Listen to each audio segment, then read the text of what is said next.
ये है talks news network और आप देख रहे हैं पॉलिटॉक्स, राजनीति का कच्चा चिट्ठा। आप सबका स्वागत है।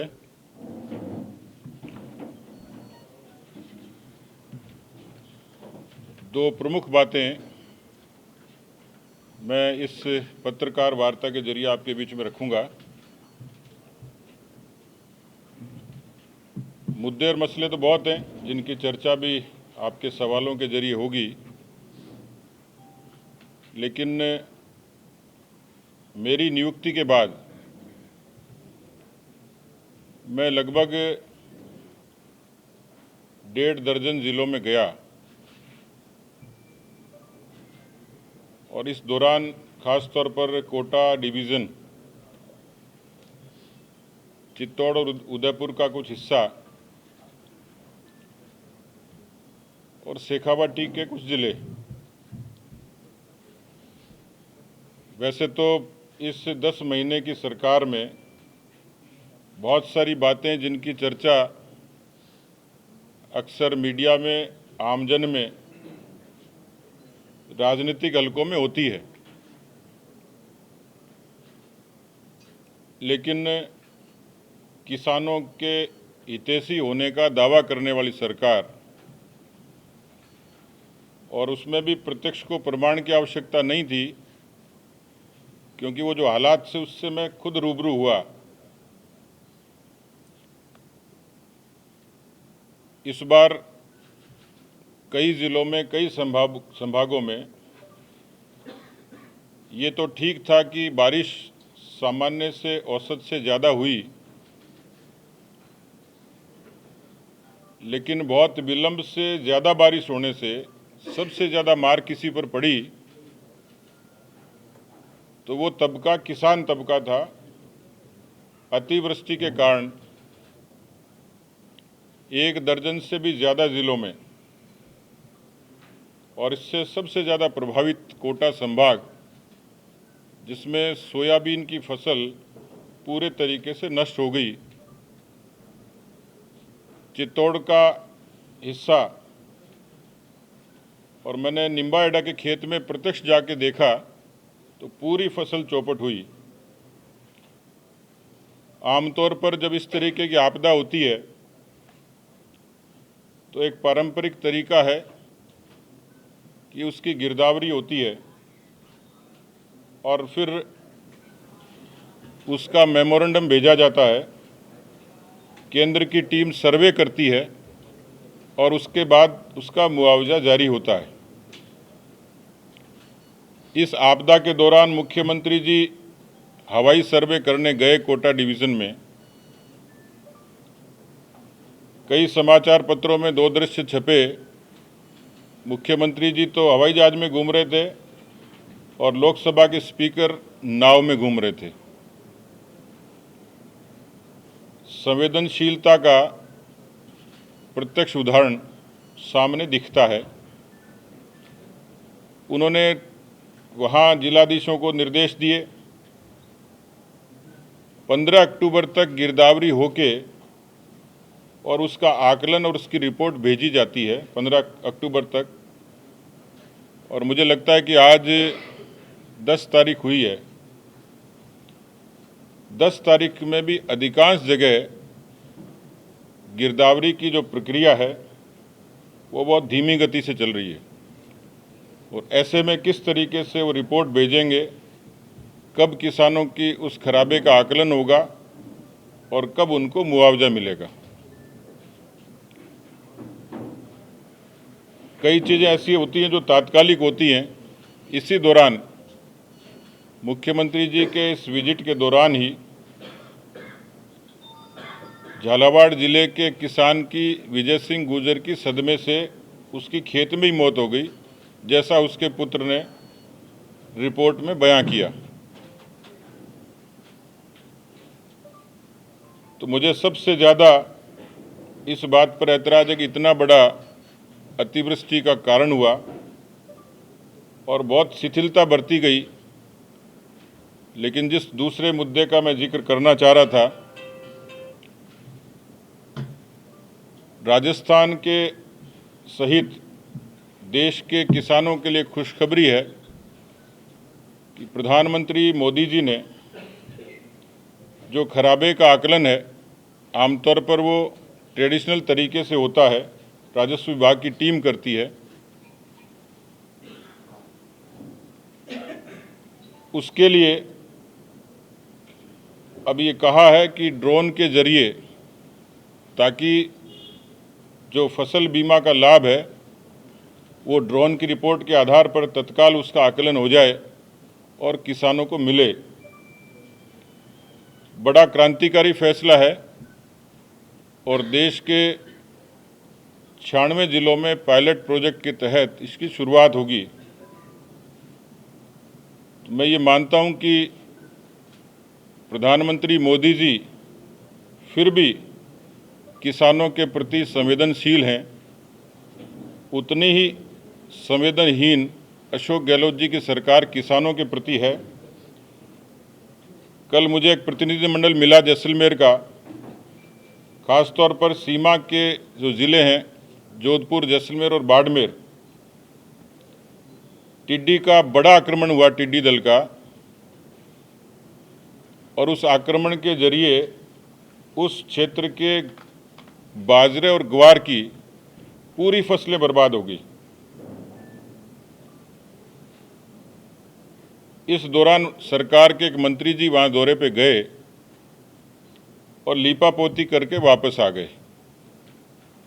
किसानों को कुछ मिला नहीं और न उसके एहतियाती उपाय किए गए, और ये पहले से सरकार को पूर्व सूचना थी कि पाकिस्तान से टिड्डी दल का एक बड़ा दल जो इस तरफ शिफ्ट हुआ है, इसकी लगभग पूर्वानुमान बहुत अरसे पहले सरकार को चेता दिया गया था, पर जिस तरीके का स्प्रे होता है या जो दूसरे कारक होते हैं उनके रोकने के, वो सरकार ने उपाय किए नहीं। ये दूसरा कारण था कि सीमावर्ती क्षेत्र के किसानों को बिल्कुल बेसहारा छोड़ दिया और पूरी की पूरी फसलें बर्बाद हो गई। ये अतिवृष्टि के कारण, खराबे के कारण कोटा सहित जिनका जिक्र मैंने किया, भीलवाड़ा, चित्तौड़, लगभग 80 से 90% ये खराबा हुआ। कुछ अन्य ज़िलों में 50%। तो लगभग 1.5 दर्जन ज़िले ऐसे हैं जो इससे सीधे सीधे प्रभावित हैं। और इस सिलसिले में आज एक हमारा किसान मोर्चा सहित जो प्रमुख नेता हैं उनका एक प्रतिनिधि मंडल राज्यपाल महोदय से ये गुजारिश करेगा कि इस मामले में महामहिम हस्तक्षेप करके कम से कम 15 अक्टूबर तक तो निश्चित रूप से हर किसान की फसल के खराबे का आकलन निश्चित रूप से हो जाए, ताकि किसानों को इतनी बड़ी मार पड़ी है, कुछ तो उनको मुआवजा उसका मिले। मेरी तरफ से जो इस दौरे के दौरान जो मैंने महसूस किया, और इस दौरान पिछले दिनों जो अलग अलग क्षेत्र के किसानों के प्रतिनिधिमंडल मिले, उसमें 2 बड़े कारण थे। एक विशेष बात प्रधानमंत्री जी ने और करी है सरकार ने, जिसकी मंत्री प्रकाश जावड़ेकर जी ने घोषणा करी है, जो पीएम किसान सम्मान निधि के लिए आधार से लिंक करने के लिए उसकी अवधि 30 नवंबर तक और बढ़ा दी, ताकि और ज़्यादा किसान उस दायरे में आएंगे।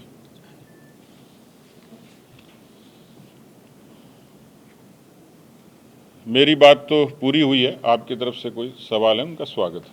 राज्यपाल से कितने बजे और क्या डिमांड रखने का? अभी 5:30 बजे का समय दिया उन्होंने, और मैं जब दौरे पे गया तो इस बात को महसूस किया कि पूरे तरीके से लापरवाही और शिथिलता बरती जा रही है, और इसलिए आवश्यकता पड़ी कि महामहिम के संज्ञान में आए ताकि वो सरकार को उचित निर्देश दें। तो 5:30 बजे एक ज्ञापन के जरिए हम लोग इस बात की गुजारिश महामहिम से करेंगे कि वो इस मामले में इंटरवीन करें। प्रदेश के अंदर कानून व्यवस्था पूरी तरीके से चरमरा गई है।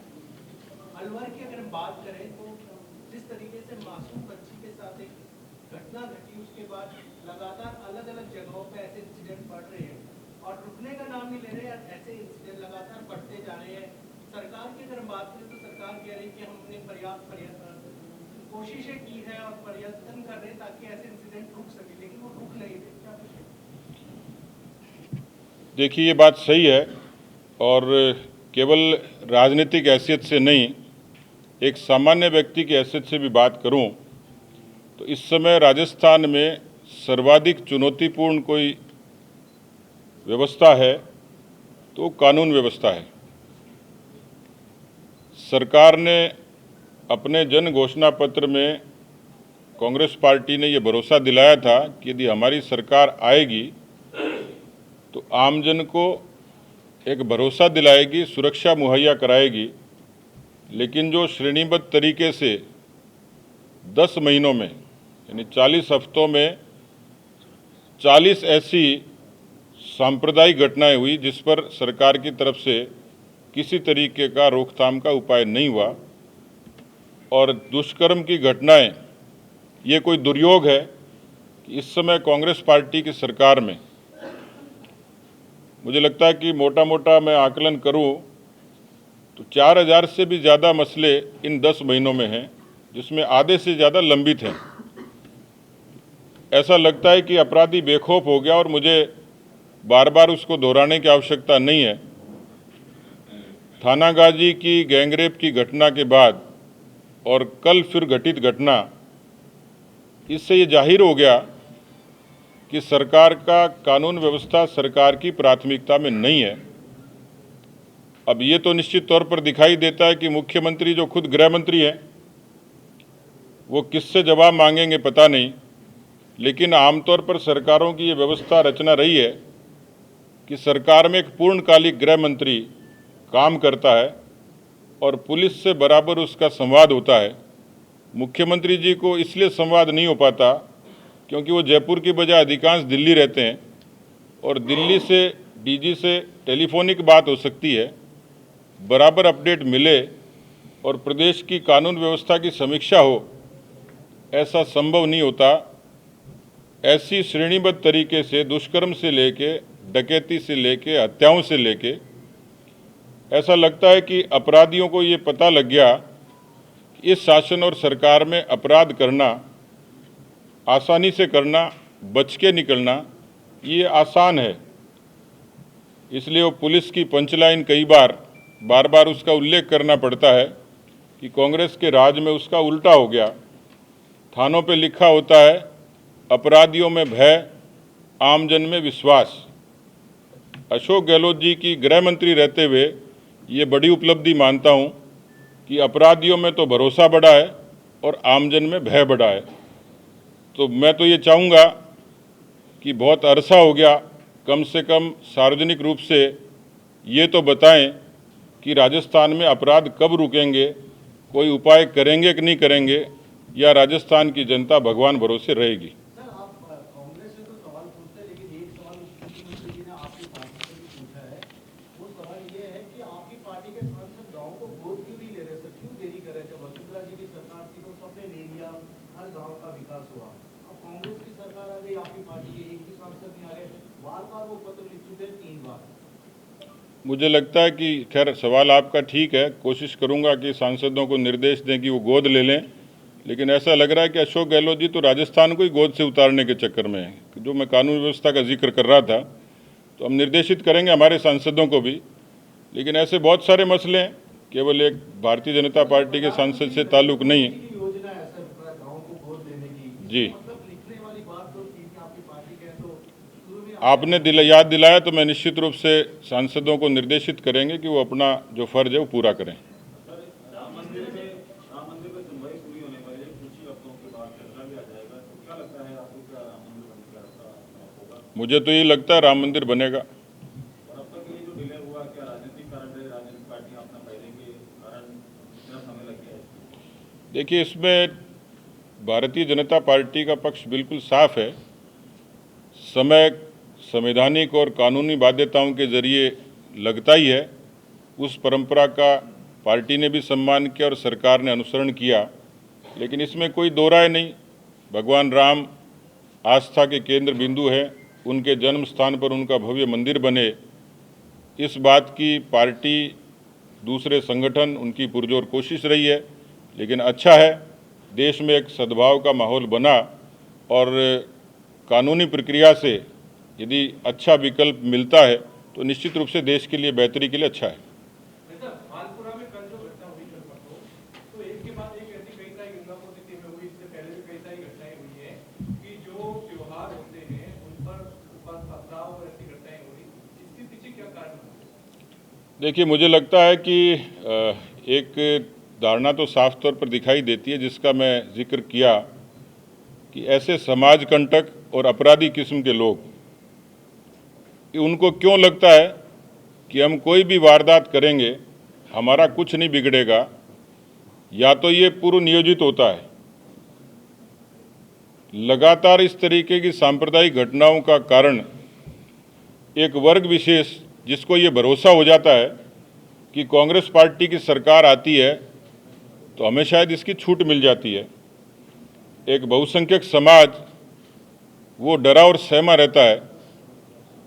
तो कहीं न कहीं सरकार तुष्टीकरण की नीति पर चल रही है और उसने शायद छूट दे रखी है ऐसे समाज कंटकों को, क्योंकि सरकार जिसकी होती है प्रशासन पर उसका एक दबाव साफ तौर पर दिखाई देता है। इसलिए कई जगह प्रशासन भी नाकारा और निकम्मा साबित होता है। मालपुरा की घटना से तो साफ जाहिर है।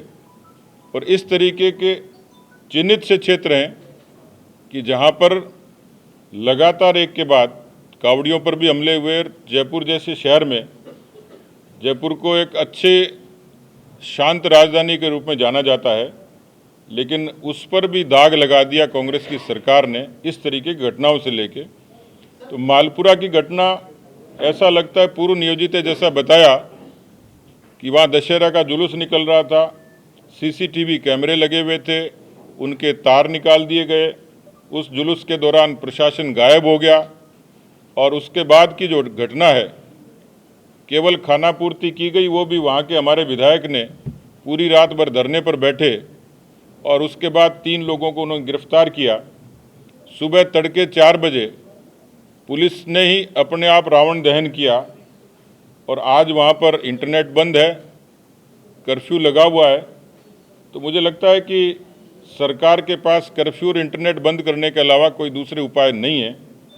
तो मैं निश्चित रूप से चाहूँगा कि इस तरीके की घटनाओं की पुनरावृत्ति नहीं हो।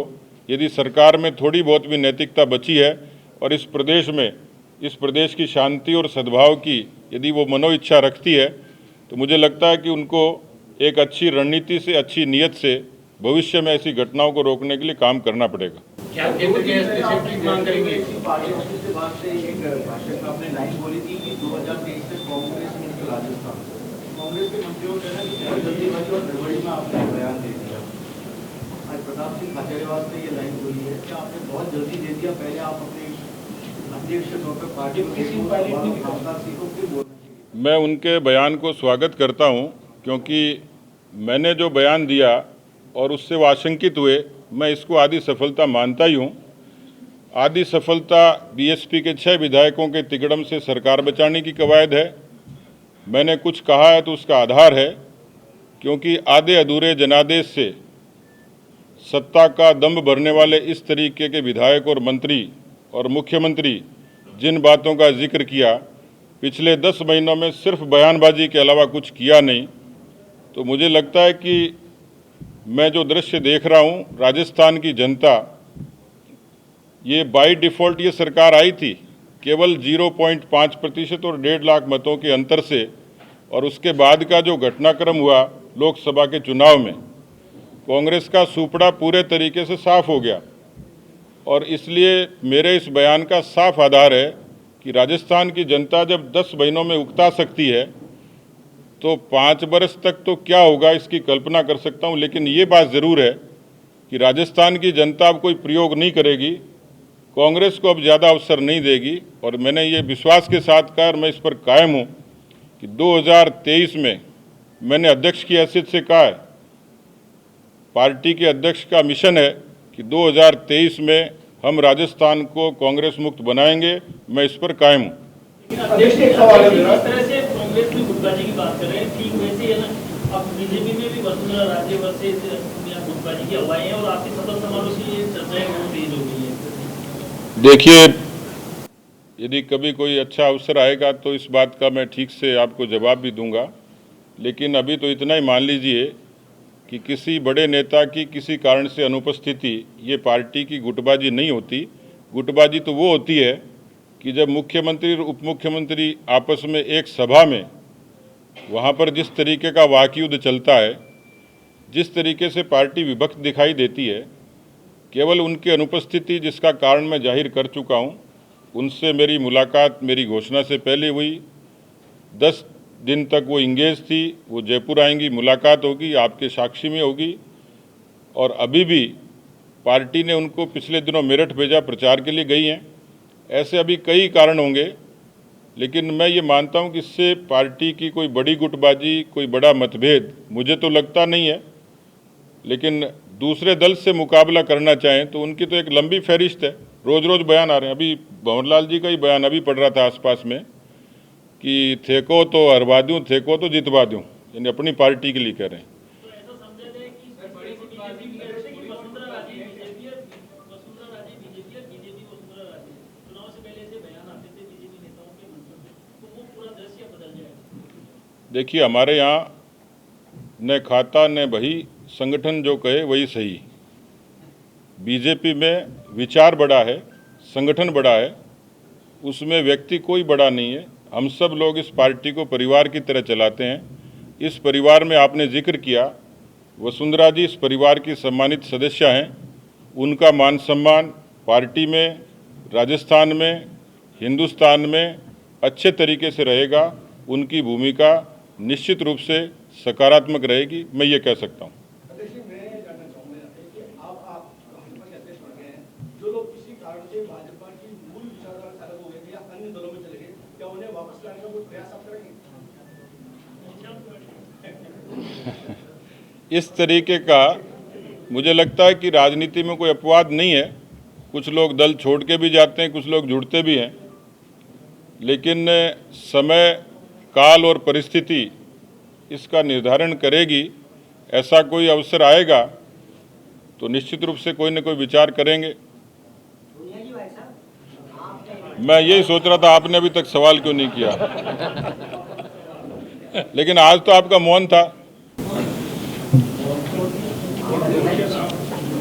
क्या आप पुरानी कार्यकारिणी को लेके आप काम करेंगे या फिर बनाएंगे तो कब तक बनाएंगे? अच्छा सवाल किया आपने। पुरानी से काम चलाएंगे, नई बनाएंगे, कब बनाएंगे? तो मुझे लगता है कि अभी क्योंकि उपचुनाव है, फिर निकायों के चुनाव हैं और पार्टी के भी चुनाव की प्रक्रिया चल रही है, तो थोड़ा समय लगेगा, लेकिन निश्चित रूप से संतुलन होगा। नए लोग भी होंगे, पुराने भी होंगे। ऐसा एक मास्टर भंवरलाल ने ये भी कहा है कि इस सरकार में दलितों में काम नहीं हो रहे हैं, उनको सरकार में उचित विस्तार नहीं मिला, कैबिनेट में और ना उनके काम हो रहे हैं। तो ये साथ में आपकी बात जोड़ रहा हूँ, मैं हरा सकता हूँ, हरा हूँ, जिता हूँ। वो ये भी कहा है कि दलितों को काम नहीं हो रहे सरकार में। मैंने तो उनका बयान देखा था, तो उनको मुख्यमंत्री जी ने टेलीफोन किया कि आप मंडावा जाइए, तो उन्होंने कहा कि मैं 12 तारीख तक नहीं जा सकता। और यही कहा, उन्होंने ये कहा है जैसा आप कह रहे हैं, लेकिन इसको कहने में भी कोई तार्किक आधार है, क्योंकि जिस कानून व्यवस्था की आपने बात करी उसमें सर्वाधिक अत्याचार हुए, मुकदमे हुए, अपराध हुए तो दलितों पर ही हुए हैं। इसलिए दलितों की हितैषी होने वाली सरकार जो उनका रक्षण नहीं कर सकती तो काम कैसे करेगी? निश्चित रूप से नहीं होंगे। थैंक यू जी, धन्यवाद आप सब। ये है टॉक्स न्यूज नेटवर्क और आप देख रहे हैं पॉलिटॉक्स, राजनीति का कच्चा चिट्ठा।